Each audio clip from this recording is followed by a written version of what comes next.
కేంద్ర ప్రభుత్వ ఆర్థిక విధానాలతో రూపాయి విలువ గణనీయంగా పడిపోయిందన్నారు సిపిఐ రాష్ట్ర కార్యదర్శి గుజ్జుల ఈశ్వరయ్య. మోడీ అధికారంలోకి వచ్చాక రూపాయి భారీగా పతనమైందని విమర్శించారు. చైనా ఆర్థిక వ్యవస్థ భారతదేశం కంటే 5 రెట్లు అధికంగా ఉందన్న ఈశ్వరయ్య, బీజేపీ ప్రభుత్వంలో ఆదివాసీలు, దళితులపైన దాడులు జరుగుతున్నాయని ఆవేదన వ్యక్తం చేశారు. కొత్త లేబర్ కోడ్ విధానాలతో కార్మికుల కడుపు కొడుతున్నారని మండిపడ్డారు. ప్రపంచం మొత్తం 8 గంటలే పనిదినంగా కార్మిక చట్టాలు దేశంలో 24 గంటలు పనిచేయాలంటూ అనేక కొత్త కార్మిక చట్టాలు తెచ్చారని ఆగ్రహం వ్యక్తం చేశారు గుజ్జుల ఈశ్వరయ్య. ఇంకోవైపున మహిళలు కూడా రాత్రింబవళ్ళు పనిచేయాలనేటువంటి ఒక విధానాన్ని తీసుకొని వచ్చాడు. 10 గంటలు కూడా 8 గంటల పని విధానం కోసం ప్రపంచవ్యాప్తంగా రక్తం చిందించారు. 18 గంటలు, 16 గంటలు, 12 గంటల పని విధానం రద్దు చేసుకొని 8 గంటల పని విధానం కోసం కార్మిక వర్గం ప్రపంచవ్యాప్తంగా పోరాటం చేసింది. భారతదేశంలో కూడా అలాంటి పోరాటాన్ని కొనసాగించింది. ఆ నేపథ్యంలో 8 గంటల పని విధానం వస్తే ఈరోజు 8 గంటల పని కాదు, 13 గంటలు, 14 గంటలు పని చేయాలని చెప్పేసి నిర్దేశించడం.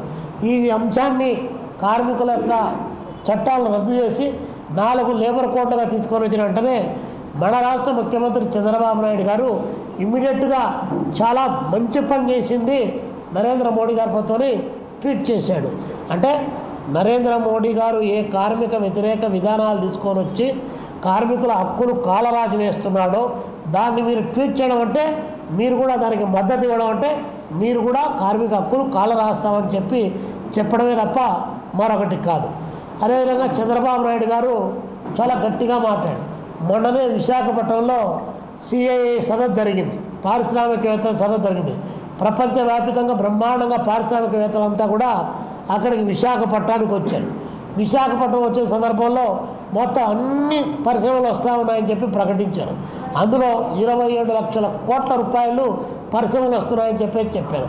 గతంలో కూడా జగన్మోహన్ రెడ్డి గారు కూడా 3 గ్లోబల్ సదస్సులు నిర్వహించి 20 లక్షల కోట్లు అని చెప్పాడు. అంతకుముందు మీరు 2014 నుంచి 2019 వరకు కూడా మీరు 20 లక్షల కోట్లు అన్నారు.